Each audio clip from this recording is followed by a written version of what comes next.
Today we're going to cover chapter 16 in your exam book. It looks like this and it goes with the 14th edition to the Milady book. And it starts on page 215. This has 50 questions. To avoid any kind of copyright strikes, I can't read you the questions word for word and give you the answers. So the workaround for that is to paraphrase the questions and explain the answer. But I will not be telling you this is C or D or A. However, we are going to go in order, 1 through 50, and you'll be able to find the answer and write it in on your own. So the goal today is to make this as fun as possible because it's not exactly the most fun material, but it is necessary to prep for state board. And obviously we want to get the correct answers, but more importantly for me, I want you to be able to understand why that's the answer. So again, we're going to be starting with number 1, working our way down. So number 1 is asking when a client would request hair color services the most out of this list of circumstances. So it's giving you 4 different examples. And the most common reason is when clients want to cover their gray hair. Number 2, the very first step to any hair coloring service is finding your client's natural level. So you're physically looking with your eyeballs, what is their hair color and what's the structure or integrity of their hair. So that's your first step to formulate. Number 3, ignore the honking sirens. There's some stuff going on. Let's doodle. That one's talking about the cortex. This is a piece of hair blown up, one single strand. Remember this outer layer? This is the cuticle.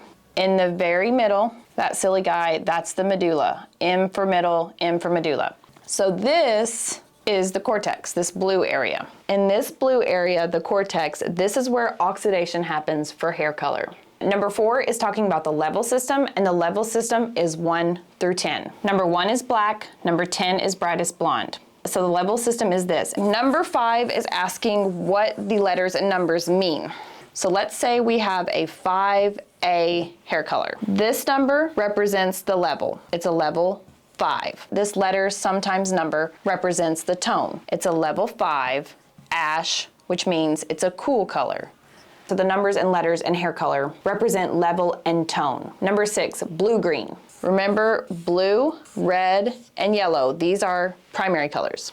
These guys are secondary colors. So it's asking what blue-green is. So if these are primary, these are secondary, these are tertiary. When you mix a primary with a neighboring secondary, you'll get blue-green, gives you a tertiary color. Number 7, the weakest primary is yellow. Sorry, this thing is dirty. When you're looking at the primaries, blue's the darkest, red is medium, yellow is the lightest. Yellow's gonna be your blonde levels. So 8, 9, 10. Number 8 is asking the importance of understanding what a complementary color is. Complementary colors are across from each other on the color wheel. So if my client has yellow hair and I want to get rid of that hair, and I want to get rid of the yellow, excuse me, shave it off. The opposite of yellow across on the color wheel is violet. So my formulation needs to have violet in it to cancel out the yellow. So the answer to that is to help tone hair color. Number 9, if you have someone that asks for ash or smoky hair, that's gonna be a cool tone. So remember in hair color, you can be cool, mountainscape, you can be warm, like a sunset, mountains here, or you can be neutral, which is neither warm nor cool. So when someone says they want ashy hair, this is not a great representation of ashy, but it's more on the cool side. They're asking for a cool tone of hair color. Number 10, Demi-permanent hair color is an oxidative hair color. Remember, oxidative means it needs a developer to work. Non-oxidative, N for no, means no developer. So oxidative, demi-permanent hair color, think of Redken Shades EQ, needs that to work.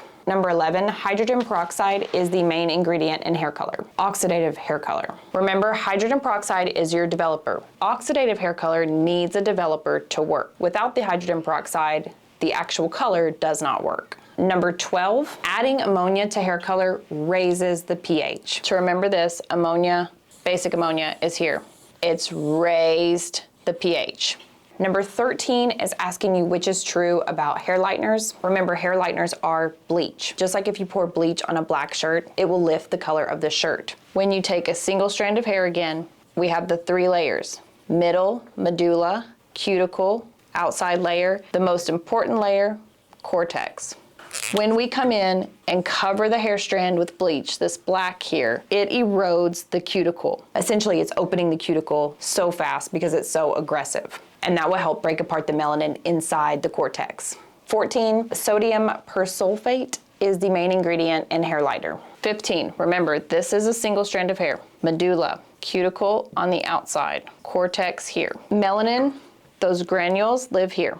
When we apply hair color, shooting through the cuticle, doing all the chemical changes here. Depending on your formula, it changes the melanin in your hair. So if I have a darker melanin, I have a level 3 here, and I apply a level 1 in, it's changing the melanin darker. So it can decolorize or darken. Number 16, the lightener needs to be at least a 1-to-1 ratio. So that means 1 part lightener to 1 part developer, but most often it's going to be 1 part lightener to 2 parts developer, so that way it's not too thick. 17, powder is the most common type of hair lightener. Remember, there's oil, cream, powder, and clay. Why did I forget that? So the most common type is your powder. Number 18, if you have someone that has abrasions or open cuts, sores on their scalp, or it's bleeding, you wouldn't want to go forward with the hair coloring service. If they have basic things like dandruff, split ends, that's not enough to not do the service. Number 19, it's asking about the client consultation, which is the most important part of the hair color service. And the best way to make sure it's successful is to communicate properly, over describe what you're talking about, so the communication is very clear.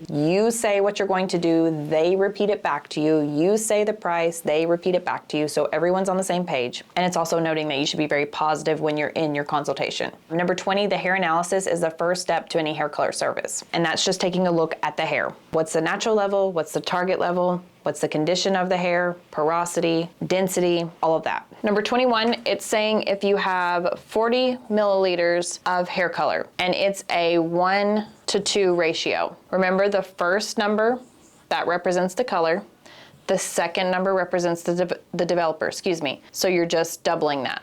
So it would be 80 milliliters. Number 22, you perform a patch test and a strand test before you do any kind of hair color service. 23, hair color that fades out each time you shampoo. Remember, temporary hair color fades out literally the next day, so 1 to 2 shampoos. But semi-permanent coats the cuticle and eventually fades out. An example of semi-permanent hair color is Mondo hair color, the very vibrant fantasy colors. Each shampoo, that's gonna slowly fade out. Number 24, this is my client. Here's her pretty hair.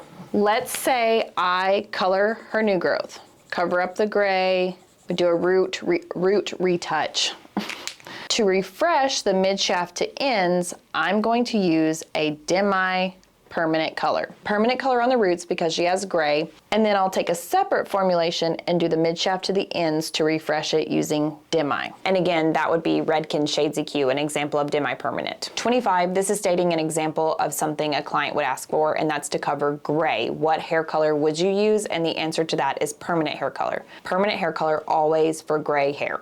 Or full coverage. If you're doing blending, you can use a Demi-permanent. Number 26, you can use a conditioner filler on the hair to strengthen the hair before you proceed with the chemical service. 27, hair lightening or bleaching is the most aggressive type of hair color because remember, it's eroding the cuticle. It's breaking through and busting up the melanin. Number 28 is asking how you know how long lightener needs to stay on, or rather what determines that, and that's just the level or melanin of their hair. If they have darker melanin, a darker level, it's gonna take longer than someone who has a level 6. 29, we have a client with blonde hair that wants the roots to be colored darker. That would be a root smudge, but for your book, it is saying the best technique is low lighting. 30, foil lightening versus balayage. So foil lightening is packing things in foils, coloring the hair, folding the foils. Balayage doesn't use foils, so that's the difference. There's no foils in balayage. You can still use them, but for this, no foils. 31, if we have a client that has very curly hair that wants highlights, we can use any technique but cap highlights. We don't want to pull their spiral curly hair through that little cap hole. It will hurt. 32, foliage. I feel like I'm not saying that right. Foliage is the combination of balayage and foils. That's not right. You're doing balayage, but you're just wrapping it in foils. So it's the combination of the two. 33, our client is not completely gray, but they have salt and pepper hair. When we're formulating, we want to make sure the hair color that we choose is 1 to 2 levels above, because coloring or blending gray, salt and pepper hair tends to look darker, so we always choose a couple levels ahead or above. 34, when you're coloring gray hair, going darker, it's recommended to stay at a 7 or below for the best looking coverage. Number 35, your client's hair turned out too dark. It's giving you a list of options on how you can correct this, and the correct way with what was given would be to add in highlights to break the base. 36, when we have someone who has extremely damaged hair, we want to make sure we're always reconditioning the hair. That can be before, put a mild conditioning filler on the ends, during and after. 37, red hair fades the most out of any hair color. 38, your client wants warm copper highlights. So you're going to use a base color that has red and copper is orange. 39, you're doing a strand test and you can see that there's metallic salts in the hair. According to your book, you are not to proceed forward with the hair coloring service. Number 40, we have to be really careful with hair color, bleach, lightener. You can get chemical burn, especially for you doing it if you don't wear gloves while you're using bleach. It can cause welts on your hands, so we have to be really careful anytime we're using any kind of chemical on ourselves and on anyone. Number 41, once we mix up hair color, lightener, relaxers, whatever you're doing, and we're done with our client, we are to throw that away. So we can't use lightener at 9 a.m. and save it for our 2 p.m. client. Number 42 is asking you which is the most true about hair coloring. Highlighting. And for this, highlighting can accentuate a hair pattern, the curl pattern. 43, back to our single strand of hair. Remember, the outer layer is the cuticle. It's the shellac of the nail polish, the clear coat, clear shellac. If we have a cuticle that's raised, I can't speak again today, which is no surprise to anyone, raised or lifted like this. Remember, it's supposed to look like this, little fish scales. The hair color, when mixed with developer, will seep through here. But if it's already raised, the floodgates are open, the hair color can just whoop right in here. That tells us that the hair has a high porosity. Can you see that? It's just like a kitchen sponge. All these little holes in it, it soaks up the hair color. Number 44, we went over this a little bit ago, but hair color can either be warm, remember sunrise, sunset. It can be cool, like the mountainscape, the water, the trees, or it can be in the middle, neutral. It's neither warm nor cool. 45, it's giving a list of developers and it's asking which one is going to give the maximum lift, and the answer is 40 volume, which is most standard. We know they make 50, 60 and beyond, but typically in this book it's 10, 20, 30 and 40. But we do know it can go to 50, it can go to 60, and it can even be 5 if you're going on the lower end. 46, when we have hair color, we need an oxidizing agent, a catalyst, which is developer. Developer is hydrogen peroxide. So when we marry those two together, they create the chemical reaction causing change inside the cortex to make the hair color work. So hair color always needs hydrogen peroxide or developer when we're talking about oxidative hair color. 47, a hair coloring technique that is 2 processes. An example would be lightening the hair and applying the toner. 2 process, double process application. So if I bleach my client's hair, make it bright blonde, and then apply a toner, I'm doing a double process. 48, lightener lightens hair. We can be at a level 4, apply lightener, and get to a level 7 in the same day. It breaks up color or melanin. 49, you can pre-soften you can pre-soften gray hair. And it doesn't even have to be gray hair, it can just be resistant hair. There's a lot of different ways to pre-soften. One of my favorite ways, and a lot of people argue that it doesn't even work, but it's always worked for me, is to apply developer, 20 volume developer on the gray hair first, let it sit under heat, then mix up the hair color, 5 in, 20 volume, and apply it over it. So the hydrogen peroxide or the developer that acts as the pre-softening agent is helping open up the cuticle or soften it so it can get ready to accept the hair color. Number 50, the alkalizing ingredient in hair color, its main job is to raise the cuticle. So open up the cuticle a little bit so the hair color can swim in and do the changes inside the cortex.